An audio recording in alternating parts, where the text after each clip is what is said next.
will comes at a very hefty price. Or as they say, heavy as the crown. It's always in there. I don't know why I was telling you guys about that. How was I telling you about that? I don't know. I'm just reflecting. Maybe. So you know I'm a hopeful romantic, and I love to people watch. Me and my posse. The pulse. It's something, some place or something has been transmitting. It's a signal. Just right now, my anxiety is gripping me.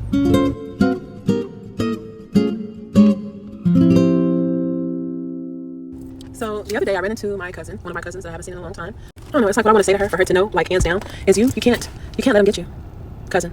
You can't let them get you.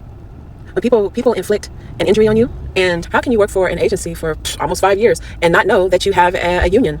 Isn't union representation supposed to be made visible and available to the people that it's afforded to? With like somebody that couldn't stand it, that they couldn't get you, that they couldn't make you sad, that they couldn't make you mad to you. You think I'm not going to ask you to further explain? Yeah, they get called out. And I've been practicing listening to my intuition, and when spirit communicates something to me, if my spidey sense is engaged and I think to make a move in a different direction, I do that.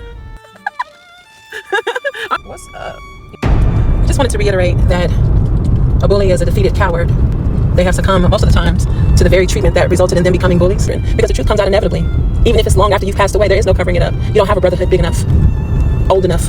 There's not enough of you to cover up what you've done. And when people consider why, you already know they know why. You know they know why. So stop sending in people to ask how much you know, how much people know, trying to put gag orders on people. Don't talk about this, don't say this. No. Why don't you act like an actual human being that's coexisting with other human beings and stop being an entire demon? I wonder why it's so hard for some people to communicate love. Why can't you say, I adore you, I love you, I'm in love with you, I miss you, I cherish you, I admire you? It's not just love. Some people struggle with communicating their feelings, period. But it's like, and you consider what communication is actually for. I know we make it social, right? So just to, occupy our time or whatever. But I can't help but, like, when I was taught, I was raised at the whole point in communicating. You communicate to be understood and to help others gain understanding. So you can understand and to help people listening to you understand what you are saying and where you're coming from, perspective, whatever. Some people struggle like heavily with communicating their feelings and wants and needs and desires, and it breaks my heart, because I'm one of those. Yes, the proof is in the action, but at the same time, it's like how much room should be allowed. You're left to assume when you don't know something concrete, then you're kind of left to make your own assumptions, which is why it's so important to communicate your feelings. Say what you are trying, what you know needs to be conveyed. As I've watched people walk away from jobs because they just did not open up their mouths. The employer wouldn't have terminated them. They didn't even have to quit. They just assumed that they were at a point of no return, and they left. Now your bread and butter is burnt or wasted. You know what I mean? And then in relationships, people who allow someone to believe that they didn't love them, just communicating how you felt could have saved a relationship between you and your stepchildren, you and your siblings, you and your friends. Your friendship didn't even have to end, but you allowed it because you just wouldn't speak up for whatever reason. Like I can see some of the things that might cause people to to hesitate. Like someone can take what you said and use it against you and embarrass you, like humiliate you, even when you're disappointed. Anyway, okay. Because I am extremely expressive. I have been. There are some lessons that I've learned over the last few years about need to know, and everything is not on a need to know basis. And so it's like, yes, I exercise a layer of caution, but for the most part, I don't want to be misunderstood, and people assume a lot with me for whatever all of their reasons are. I historically have not been merciless, like with the understanding and everyone doesn't communicate love, everyone doesn't communicate their feelings. It's like, if I know that you're letting me suffer, or you're about to lose me as an employee, or you're about to lose me as a friend, or a lover, or family members, we're about to X each other out. It's like when I was confronted and asked, I got nothing but love for you. I made a mistake, or I got nothing but love for you, even though you made a mistake and my feelings were hurt. I felt a certain way. It's like, just put your sword down. Put your sword down. Lower your shield, so that you can receive a gift in communication. Even if it's if it's negative communication, it's the truth. You know what I mean? Or it should be. Okay, I'm done. So like, I used to have a friend many years ago who, when we were younger, I'm going to say about 15, 16 years old. She's a little bit older than me, but I was about 15 or 16 years old. And I started ditching school, just trying to stay home with my mom. I longed to be with her and around her all the time. And I was literally bored with school. And so, especially like in my junior and senior year, okay. But anyway, when I was there, I had like, it was 100%, straight A's, right? I hated going after a while. And so, anyway, when I started sneaking home to be with my mom, I caught, how am I still on this street? No. Anyways, so I started seeing this friend in the complex that I lived in. And I was like, oh, you were sick today? And she was like, no, I'm here taking care of whoever she was taking care of in her family. I'm like, okay, all right. Go over there. The family member is just fine. Wasn't sick. I'm like, your family member said that they were just fine. What's really popping, friend? What's going on? And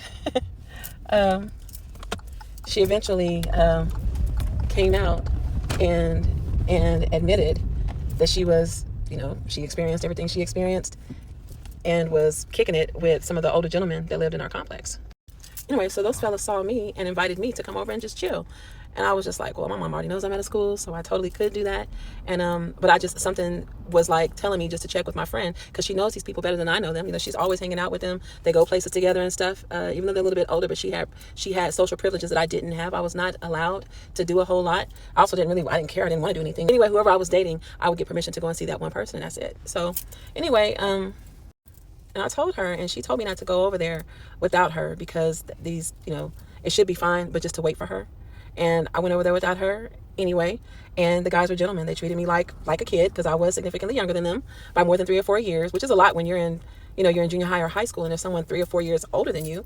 And these guys, half of them were actually stationed at, a local military installation. So anyway, long story short, when I learned how that friend was acquainted with and associated with those gentlemen, I remember just trying to level with her and saying, hey, what are you doing? Like, just because, I know that they give you money, and I know that it can make you feel special, but you don't even need them. You don't even need to interact with them. Why do you even talk to them?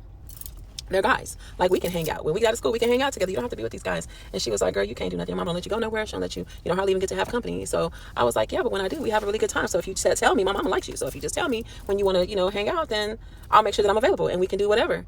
And later I learned that she was busy with several of our homies, like in our little clique of friends, our little circle that was ever evolving for me, because I just didn't fit anywhere. I did not fit with anyone.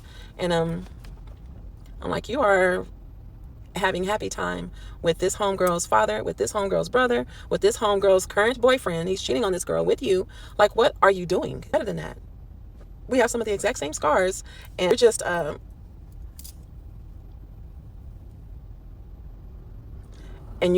you're like,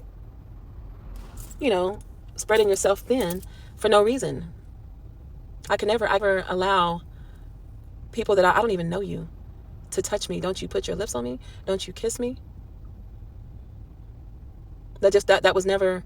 But I know that we are different when something so precious has been taken from you. Then you want the option and the ability to accept or decline an offer. One of those enticing offers. It was never enticing for. I can see how they're like enticing offers, but like for me, it was not enticing at all, because I'm like, it wasn't enticing, because in my mind, I was like, when I didn't have a choice, okay, I had to live with that. I have a choice now. No one qualifies of the pickings that I have. No one just qualifies to help themselves to me like a buffet. No. But I'm just saying that part that's internal, and people scar and heal in their own way at their own time, whatever. But I'm going to say, just me speaking out of love for my friend, it cost me the friendship. I didn't know that she harbored ill feelings and resentment towards me. All I was doing was just looking out. It's just a tap on the shoulder. Like, I know you respect yourself more than that. I know you love yourself more than that. I know you value yourself more than that. My mother raised me and my sisters with some ideals, and she just kind of helped to set our moral compass, that if you are truly friends with someone, you should be able to talk about anything, any and everything. And when you're pointing out something to a friend, a real friend can take the truth from someone that they consider a real friend. And a real friend can and will deliver the truth to a real friend, out of love, man. You don't use the truth as a weapon or a baton to hurt somebody, to make, to shame them, to make them feel bad about things that have happened to and around them.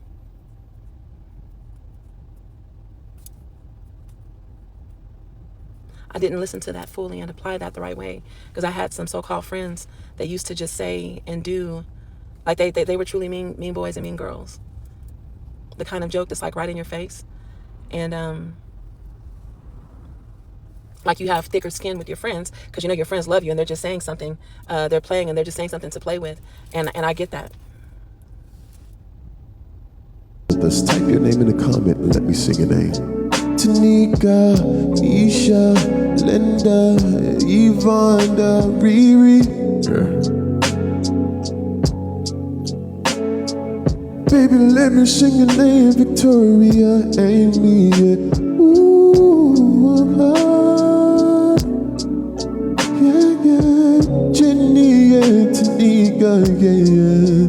Oh, no. Danielle, Monique. I cannot explain how I know, just that I do. The people who this applies to know who they are, and they know what I'm talking about. It makes me feel like I was used by the divine, that I was put in places where people were at their mark, like they were having their P&P meetings. It's a P&P meeting, or it's a review period. Did you do what you came to do, what you were supposed to do? Did you learn your lesson? Several of them I know were women who were older than me by more than 8 to 10 years. Who I was just like a little girl running behind older women, women that were just really intelligent. Like, how do you be grown? How do you be an older woman? How do you be a woman? How do you be one? I was just very attentive, and so I'm getting to see people's behaviors, and I was like, so when this happens, it's appropriate to be angry. I'm validating feelings and processing things that I was just seeing as a child. I lived there because I processed a lot, and I remember. I think that the majority of people today, it's not that they don't remember, it's they have to literally trace their steps back, and sometimes that can be so tedious and it can be so hard. Do you have a parking spot? So it's like you just want to be closer to the building or to the destination, and so you just kind of sit out and you wait for the parking spot that you actually want. Like you could be sitting in a perfectly good parking spot, but then like there's a closer spot, and you're like, oh, it's right there, like the one right next to the handicap. So then you can just that's as close as you're gonna get to the store. Like if the weather is bad enough, yeah, I do think about things like that. Okay, but I'm sure everyone else does too. Everyone does. And it is raining on a Saturday. I keep talking about the package of chicken that I'm expecting. It's just a single little chicken. He's more like a Cornish hen. But yeah, I'm just waiting. I was on the highway a little while ago in the rain. I didn't love it. I did not love it. And the pressure is making my head about to pop, I swear. I'm tempted to call back and tell them just to forget it. Anyway. Cheyenne, Rose, and Tuesday, Black Queen, Goddess, Gamaya, Daniela, Unique, Cheyenne, Desiree, Jelly, Ellie, oh, Ula Queen, Cheyenne, thank you, yeah. Oh, Lois, Nicole, Olex, Giovanni, yeah, let me sing your name, yeah. Giovanni, Marla, Catherine, Miko, Deja. I see your heart, Cheyenne, Cynthia, Greg, oh, Tiana, Kate, Demir, Nisi, Moog, I feel your heart. Ladies and gentlemen, if you're watching from the FYP, we invite you to join into the live. Join in with us. Type your name in the comment and let me sing your name. Tanika, Isha, Linda, Yvonne, Riri. Baby, let me sing your name. Victoria, Amy, yeah. Yeah. Jenny, yeah. Tanika, yeah.